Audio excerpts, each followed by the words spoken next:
All right, guys, with the current situation happening with all of the college football bowl games and the NFL games, I wanted to do a combination of the two and make a separate parlay video combining college bowl games with NFL games and really giving out 5 good parlays here. And also, we've got some Week 16 NFL games, which is next week, because I saw the odds came out and they were available, so I got a few of those. And so it's really a combination of everything for these 5 different parlays. The first one, Browns money line versus the Ravens. So this is the Saturday game, and I've got a massive faith in the Browns and Deshaun Watson to win this game at home. The Browns said they wanted to open up their offense more. The Ravens, without Lamar Jackson, maybe without their backup as well. It's a situation where the Browns are overdue for a win, in my opinion, at home, and Deshaun Watson will have a good game.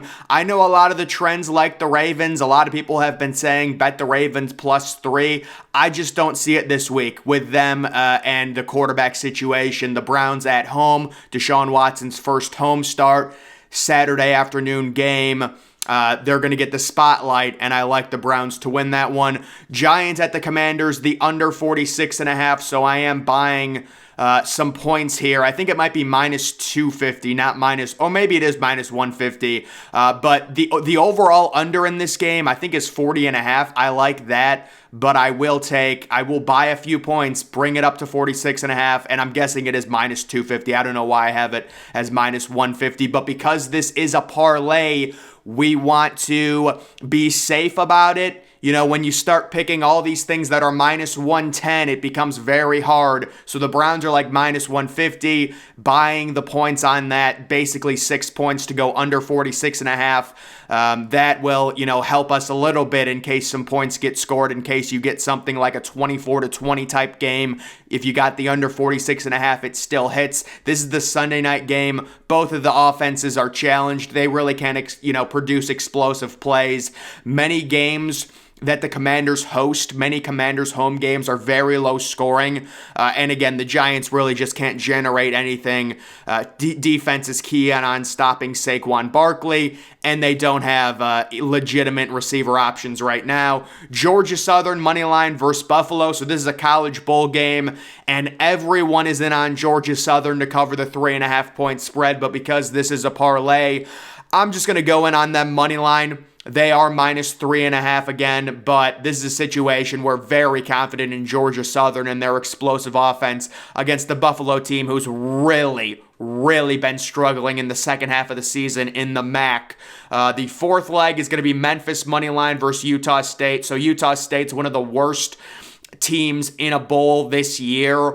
Memphis, they are inconsistent, but they certainly have been better than Utah State. I believe Memphis is -7.5 in this game, but because it is a parlay and it does multiply, I want to be safer about it in case Memphis wins by 3, maybe 4 points. I still end up keeping the parlay alive. And the final leg, I believe, is UCLA moneyline versus Pittsburgh. So definitely me and many of the general public are bickering on this game. I love UCLA to win it very easily. The general public loves Pittsburgh plus the 6.5. It just feels like UCLA is your typical bowl team. They're going to go try hard. You've got DTR. It's a situation where UCLA actually probably should be in a better bowl, but because there's so many teams that are really good in the Pac-12, but none of the Pac-12 teams made the playoff, it's kind of created an effect where UCLA is facing a team that's simply not even close to them. I think UCLA wins this game really easily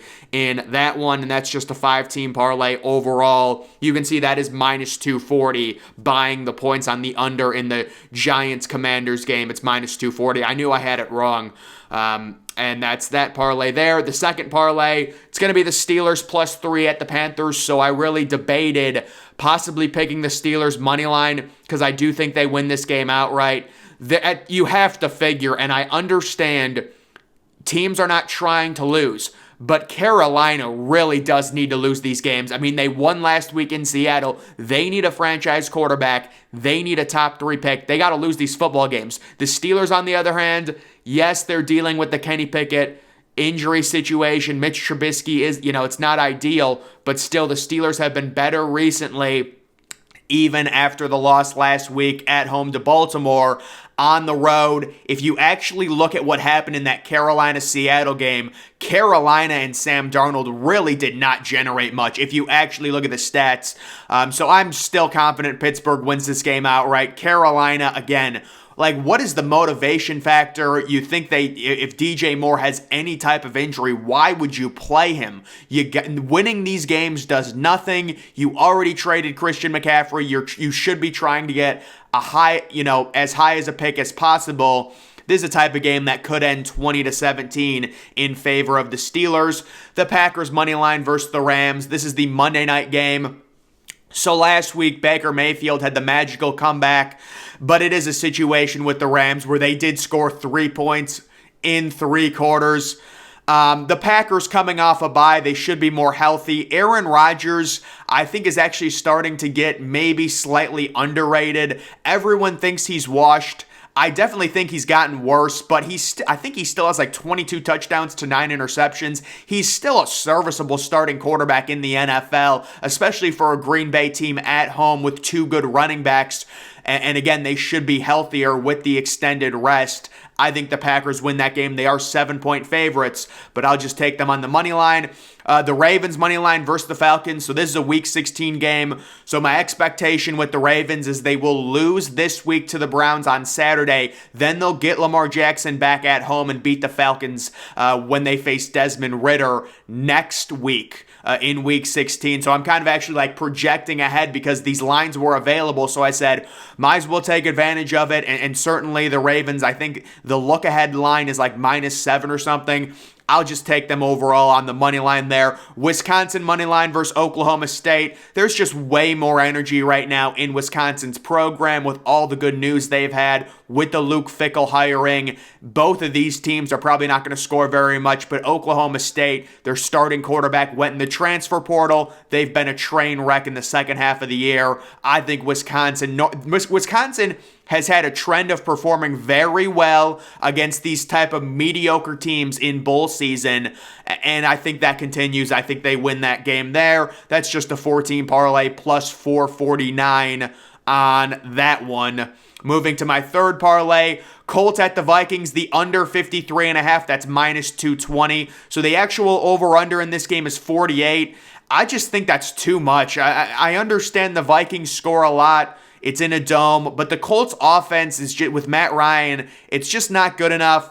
I want to be safer because it is a parlay, so I'll buy some points and I'll take the under 53.5 -220. The Dolphins at the Bills, under 48.5. So this is being bet strictly because of the weather situation with Miami playing in a really cold environment, possible snow throughout this entire game. The actual over-under is 43. Again, I'm buying about 5 points up to kind of keep it more safe because these are parlays, and trying to hit on 4 or 5 parlays -110.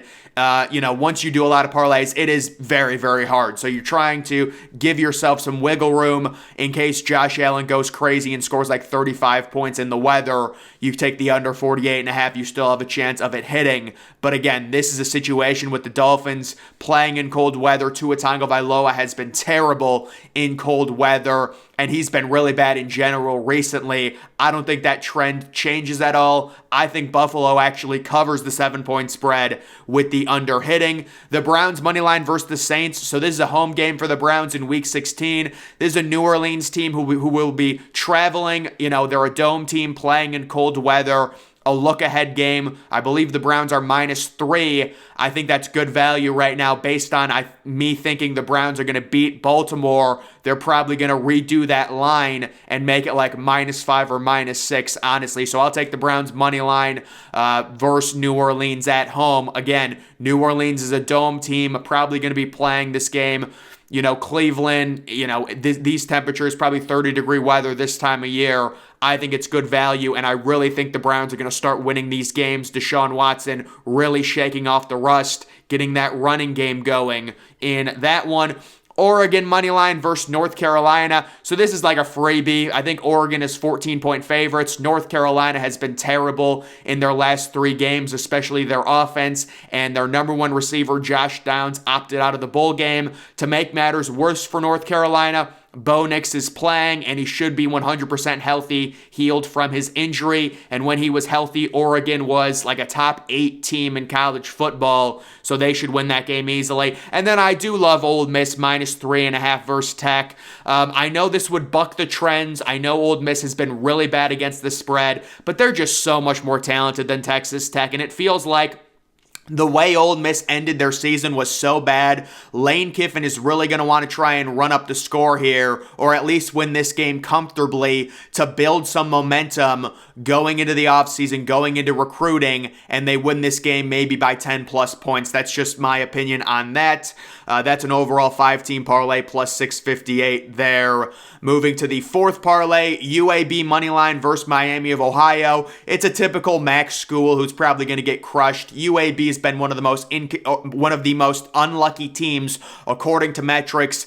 They are 6-6, but they really probably should be 8-4 on the year. And Miami, they're just a horrible MAC team. I mean, they're 6-6. They barely made a bowl. They're going to get crushed, in my opinion. Oregon State moneyline versus Florida. Everyone from Florida has opted out. Oregon State sitting at 10.5-point favorites. It seems rather easy. We'll take them on the money line. Fresno State money line versus Washington State. So Fresno State now sitting as 3-point favorites. Washington State without 2 of their top receivers. Both of them opted out.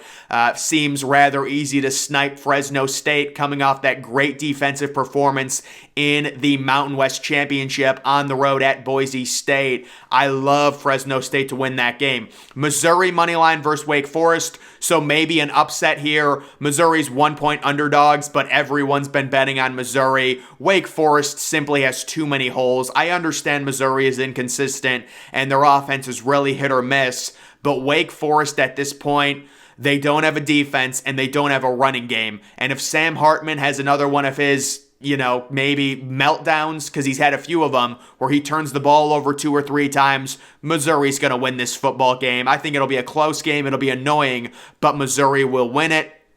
And then the Chargers money line versus the Titans. The Chargers are not going to throw away their big win last week by losing at home to the Titans. Justin Herbert, this offense is finally taking off. He is 100% healthy. The offense is getting to be more and more healthy after a rash of injuries in the midseason. And the Titans are really, really trending down. The blowout home loss to Jacksonville, the blowout loss on the road in Philadelphia. They're really starting to come back to earth, and I'm going to ride that and take the Chargers there. That's just a 5-team moneyline parlay, overall plus 712 odds on that one. And then the final parlay is going to be the Seahawks versus the 49ers, the under 43. So it's just a situation where the 49ers without Deebo Samuel, say what you want about Brock Purdy, but he still is Mr. Irrelevant. There's a reason he was picked in the 7th round. He's a rookie. You would think at some point he would turn the ball over a few times, or at least he would struggle to score, especially on the road. Seattle, really, their offense hasn't been great recently with Geno Smith. They are getting Kenneth Walker back, which is big for them. I believe the Seahawks are 3-point home underdogs, but I'll just take the under 43. It's a short week. I don't really see the 49ers doing a ton on offense with the injury they suffered, and with Brock Purdy, that situation seems like the under is easy. The Bills money line versus the Dolphins. So I talked about this game already. It's just the Dolphins, Tua playing in cold weather. A lot of people fading Tua right now. I would probably agree with that. I certainly think Tua will bounce back, but this game in cold weather, I'm not seeing it. If you look at his career stats, they have not been good in cold weather at all. Wyoming versus Ohio, the under 43. So Ohio without their starting quarterback. Wyoming, all they do is play low-scoring games. I'm shocked this game has not gotten bet down more. I think it opened at 44.5. It immediately got bet down to 43, but it's really stayed at 43, which is surprising. And I think the under, again, based on Ohio, their performance with their backup quarterback in the MAC championship game, only scoring 7 points along with Wyoming. They're just always a defensive first team. They really don't create any explosive plays. We'll take the under in that one. Michigan moneyline versus TCU. It's really now or never for Michigan football. You need to beat TCU. I mean, there's really no other way around it. TCU at this point, it feels like they're happy to be there. Michigan's been there. They were just there that last year. Now they know they need to finish the job and at least get to the national championship, as opposed to TCU. I feel like TCU already thinks they finished the job making the playoffs, and this is just kind of them playing with house money because the expectations were so low. And then I've got to go in on Ohio State money line versus Georgia. Guys, I think when you look at the overall talent, this is great value. I think it's plus 210 right now. Ohio State is plus 7. Georgia's pass defense has shown significant leaks. Ryan Day has gotten obliterated by people in the press, by Ohio State fans. This is really his make or break moment here. He's got to come out, play well. Georgia's defense can be had through the air if you give CJ Stroud enough time. Ohio State and that amount of talent, getting them plus 210 or whatever it is. Let's see, what is that? Plus 215. I think it's an absolute steal, but I understand the amount, some people wouldn't do that. But overall, that is that parlay plus almost 2,000 due to the Ohio State situation being plus 215. That would be an upset. But overall, guys, that's going to do it for my top 5 parlays combining NFL and college football. Make sure you follow me on Twitter. Link to that's always in the description.